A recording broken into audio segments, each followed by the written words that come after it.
साथियों, कैसे हो आप सभी। आशा है आप तंदुरुस्त होंगे और स्वस्थ होंगे। इसी के साथ मेरा नाम है रजत कौशिक और आप देख रहे हैं हमारा यूट्यूब चैनल जीएसएन विद रजत कौशिक।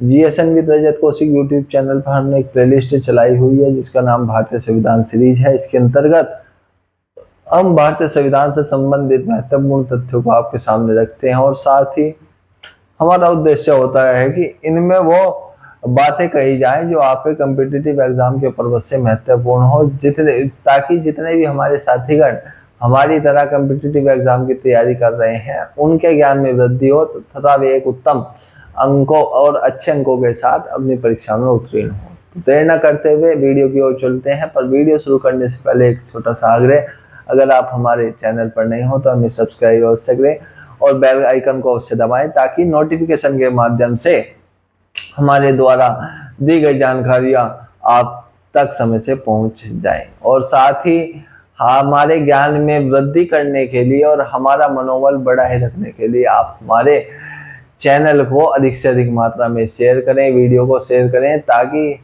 अधिक से अधिक लोगों को हमारी बातों का और हमारे ज्ञान का पता चलता रहे, ताकि वो भी हमारी बातों से अवगत होकर एक सुव्यवस्थित समाज का निर्माण करने में अपना सहयोग दें। चलते हैं वीडियो की ओर। वीडियो का जो आज टॉपिक रहने वाला है वो होगा भारत शासन अधिनियम 1935। जी हाँ, आपने सही सुना, भारत शासन अधिनियम 1935। आज हम इसी अधिनियम की चर्चा करेंगे। महत्वपूर्ण अधिनियम है भारतीय संविधान के अंतर्गत, क्योंकि भारतीय संविधान में यह एक आधार स्तंभ के रूप में कार्य करता है। ठीक, तो एक मोटे तौर पर इसकी थोड़ी जानकारी लेते हैं कि इसमें क्या थी। ठीक है, क्या क्या खूबियां थी इसमें। आपके 321 अनुच्छेद थे और 10 अनुसूचियां थी। ठीक है, यानी कि भारतीय संविधान के अंतर्गत जो भारतीय शासन अधिनियम, भारत शासन अधिनियम 1935 है, उसमें 321 अनुच्छेद थे और आपकी 10 अनुसूचियां थी। कई बार कम्पिटिटिव एग्जाम में आपके पूछा भी जा चुका है कि भारत शासन अधिनियम 1935 में कितने अनुच्छेद थे, तो आप निसंदेह बता सकते हैं कि इसमें 321 अनुच्छेद थे। और पूछा जाए कि आपके भारत शासन अधिनियम 1935 में कितनी अनुसूचियां थी, तो आप बताएंगे कि 10 अनुसूचियां थी। अब आप हमें इतना जरूर बताएं कमेंट के माध्यम से कि वर्तमान भारतीय संविधान में कितने अनुच्छेद हैं और कितनी अनुसूचियां हैं। आपके जवाब का इंतजार रहेगा। तो अब चलते हैं वीडियो के अंतर्गत जो टॉपिक है उसकी विशेषताओं की ओर। तो इसमें हमारी 10 विशेषताएं हमने इसमें प्रमुखता से ली हैं। विशेषताएं तो काफी हैं, पर 10 विशेषताओं पर हम आज बात करेंगे। तो सबसे पहली जो विशेषता है भारतीय शासन अधिनियम 1935 की, वो है अखिल भारतीय संघ की। एक अखिल भारतीय संघ का निर्माण किया गया था उस दौरान, जिसमें क्या किया गया कि 11 ब्रिटिश प्रांत उसमें रखे गए और 6 चीफ कमिश्नरियां उसमें रखी गई, और साथ ही एक देशी रियासतों का एक समूह भी था जो इसके अंतर्गत आना था। यानी कि देशी रियासतों के लिए कोई विशेष भाई उन पर दबाव नहीं था, भाई ब्रिटिश प्रांतों पे था और 6 चीफ कमिश्नरियों क्षेत्र का एक आपका इन्हें तो था कि भाई इन्हें आना ही आना है आपके भारतीय संघ के अंदर। ठीक है, देशी रियासतों की स्वेच्छा थी, वे ऐच्छिक तौर पे आ सकते थे, उनके साथ कोई जबरदस्ती नहीं थी। ठीक है, तो सबसे पहली विशेषता तो ये थी। आपके कई बार क्वेश्चन में भी आ जाएगा कि जो भारत शासन अधिनियम 1935 है, उसमें जब अखिल भारतीय संघ की स्थापना की गई तो उसमें कितने प्रांत थे। आप कहेंगे कि 11 ब्रिटिश प्रांत थे। आपसे पूछा जाएगा कि चीफ कमिश्नरियां कितनी थी, तो आप बताएंगे 6 थी। ठीक है, उसके बाद चलते हैं आपके दूसरी विशेषता की ओर। दूसरी थी इसमें प्रांतीय स्वायत्तता। प्रांतीय स्वायत्तता का अर्थ है कि जब 1919 में एक देश शासन स्थापित किया गया, देश शासन से संबंध है, मतलब कि राज्य में भी शासन था और केंद्र में भी शासन था अलग अलग प्रांतों में। तो ऊपर वो शासन के साथ साथ जो प्रांतों में शासन करते थे उन पे एक मतलब कि एक पकड़ थी, वे स्वेच्छा से शासन नहीं कर सकते थे, उस पर पकड़ थी वायसराय की। तो उसे यहाँ समाप्त कर दिया गया।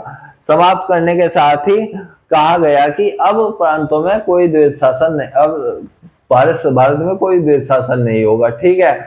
और साथ ही तीसरे नंबर की विशेषता में एक और जिक्र किया गया है कि केंद्र में द्वैध शासन की स्थापना होगी। तो केंद्र में द्वैध शासन की स्थापना कैसे हुई? एक तो राज्य में विधानमंडलों का निर्माण किया गया और केंद्र में विधानमंडलों का निर्माण किया गया। आपने देखा होगा कि वर्तमान में राज्य में भी आपके चुनाव होते हैं और केंद्र में भी आपके चुनाव होते हैं, तो सेम वही प्रक्रिया यहाँ पर हुई, ठीक है। और उसके अंतर्गत क्या कार्य किया गया? इसके अंतर्गत तीन मुख्यतः सूचियां बनाई गई, आप कह सकते हैं वर्ग बनाए गए और वर्गों का निर्धारण कर दिया कि भाई इन टॉपिक के ऊपर ये कानून बनाएगा, इसके ऊपर ये कानून बनाएगा और तीसरा जो था वो मिलकर कानून बनाएंगे। पर उसमें सर्वोच्चता आपके केंद्र की होगी। तो वे कौन कौन से सूचियां थी या फिर वर्ग थे? वो था आपका एक परिसंघ सूची, दूसरी थी प्रांतीय सूची और तीसरी थी आपकी समवर्ती सूची। यानी कि एक बंटवारा कर दिया गया आपके विधानमंडलों के बीच। कौन से विधानमंडलों के? केंद्र राज्य के विधानमंडलों के बीच एक बंटवारा कर दिया गया कि परिसंघ सूची, प्रांतीय सूची और समवर्ती सूची के अंतर्गत जितने भी डिपार्टमेंट हैं वो बांट दिए जाएंगे। तो आपको बता दूं, परिसंघ सूची का संबंध किससे था? परिसंघ सूची का संबंध था केंद्र से, केंद्र इस पर कानून बना सकता था। प्रांतीय सूची का संबंध था प्रांत से, प्रांत इस पर कानून बना सकता था। और समवर्ती सूची का संबंध था दोनों से, दोनों मिलकर इस पर कानून बना सकते थे। या फिर कहूं कि इस पर कानून अगर जो आपातकाल की स्थिति में समवर्ती सूची पर कानून बनाया जा सकता था केंद्र के द्वारा। और वो एक प्रमाणित भी था कि भाई ये इसमें फिर जो राज्य का विधानमंडल था उसका कोई हस्तक्षेप नहीं होना था, वो सर्वमान्य माना जाता समवर्ती सूची के अंतर्गत। ये इसकी विशेषता है। और वर्तमान में भी हमारे जो भारत के अंदर तीन सूचियां हैं, आपकी संघ सूची, राज्य सूची और समवर्ती सूची। और उनका जिक्र हम आगे की वीडियो में करेंगे और आगे की वीडियो में बताएंगे कि इसकी सूची में कौन कौन से विषय हैं। तो 1935 में जो विषय थे उन्हें आपके सामने बताता हूं मैं। परिसंघ सूची के अंतर्गत जो केंद्र के, जिसपे केंद्र का हस्तक्षेप था यानी केंद्र का उस पर नियंत्रण था, उसके अंतर्गत कौन कौन से विषय थे आपके? विदेशी कार्य, यानी कि विदेशी कार्य संबंधी जितने भी भाई भारत से बाहर, परिसंघ से बाहर, भारतीय परिसंघ से बाहर जितने भी कार्य होने थे वो उसमें सब केंद्र इंटरफेयर करता उसमें, ठीक है।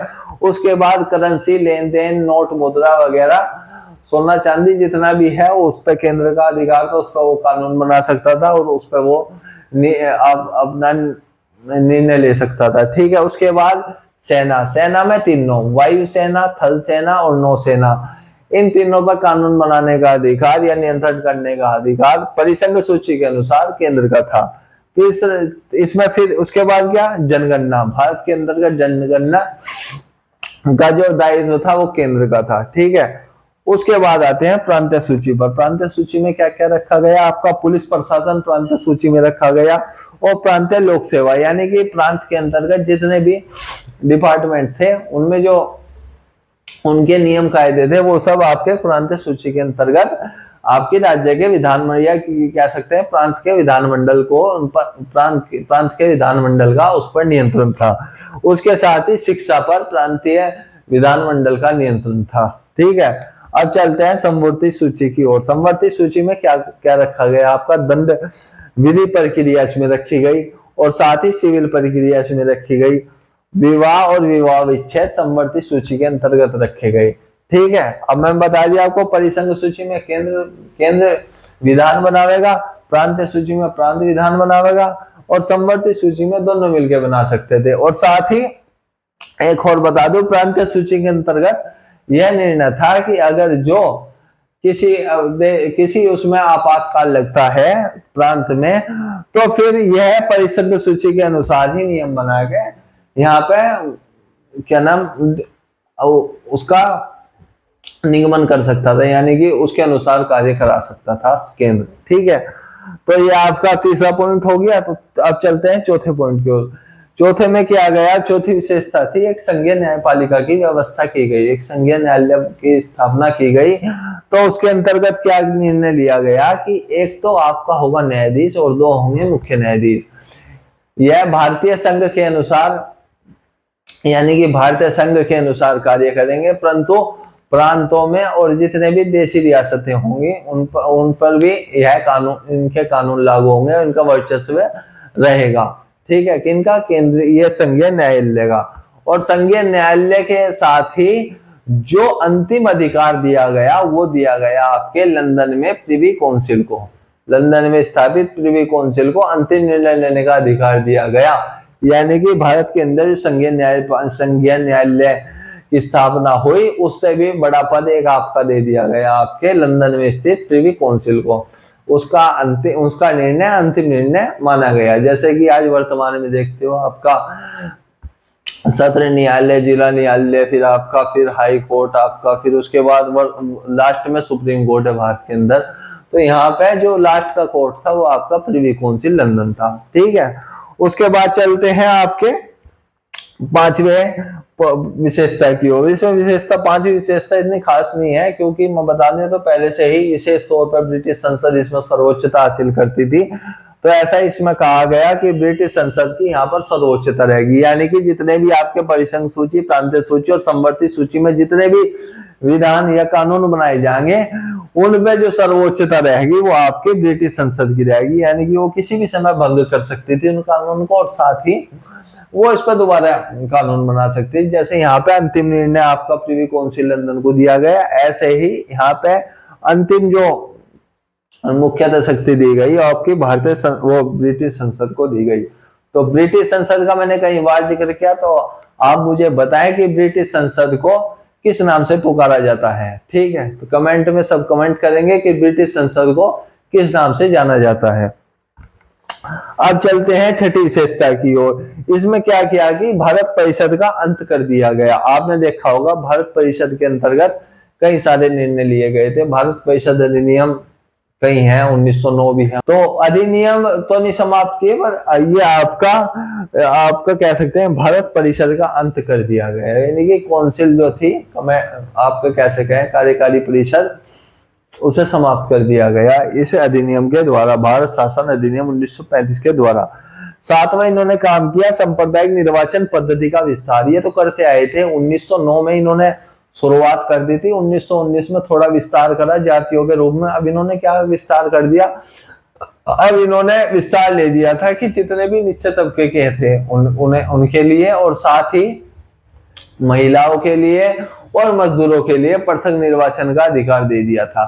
तो खैर ये तीन तो महत्वपूर्ण थे। मैं कहूँ आपका जितने भी बेचारे गरीब हैं, नीची जाति के हैं, उन पर भाई उनके लिए बहुत सही करा इन्होंने। ये तो बहुत अच्छा काम करा, महिलाओं को एक अधिकार दिया पृथक निर्वाचन का, और साथ ही जितने भी मजदूर दयनीय स्थिति में उस दौरान होंगे उनके लिए एक पृथक, ये सबसे अच्छा काम मेरे हिसाब से इन्होंने करा। पर वो जो दोनों 1909 और 1919 में करे इन्होंने, वे सब रद्दी का काम करे इन्होंने, जो पृथक निर्वाचन के अधिकार इन्होंने बांटे फ्री में। ठीक है, पर ये जो तीन जातियों को दिया गया, जो महिलाओं को और निश्चित जितने भी जनजाति होगी, या फिर आपके कह सकते हैं आपकी पिछड़ा जाति वगैरह, और आपकी क्या नाम ये मजदूर संघ, इन्हें दिया, ये बहुत सही दिया भाई। इनकी दयनीय स्थिति को उभारने के लिए उनके बीच में से एक दो नेता उभर के आने बहुत जरूरी थे। ठीक है, उसके बाद इन्होंने क्या किया, 8वें नंबर पे बर्मा को भारत से अलग कर दिया।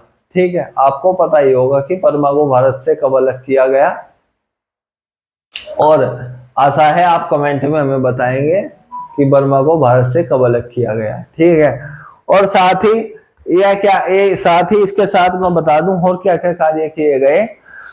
बर्मा को भारत से अलग करने के साथ ही आपका जो एक अदन था, अदन, इसे क्या किया गया, अदन को आपकी जो औपनिवेशिक कार्यालय है इंग्लैंड में, उसे इसके अधीन कर दिया, इसे उसके अधीन कर दिया गया अदन को। ठीक है, और साथ ही एक बरार था, बरार बरार को मध्य प्रांत में शामिल किया गया। ठीक है, मध्य प्रांत में शामिल किया गया।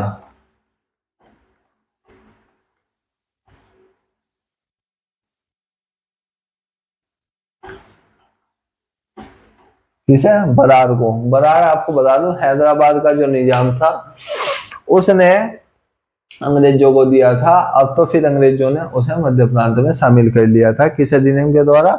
भारत शासन अधिनियम 1935 के द्वारा बरार को मध्य प्रांत में शामिल कर लिया गया। ठीक है। उसके बाद जो नौवां महत्वपूर्ण कार्य किया गया, जो आज भारत के अंदर भारत की आन बान शान है, आरबीआई। ठीक है।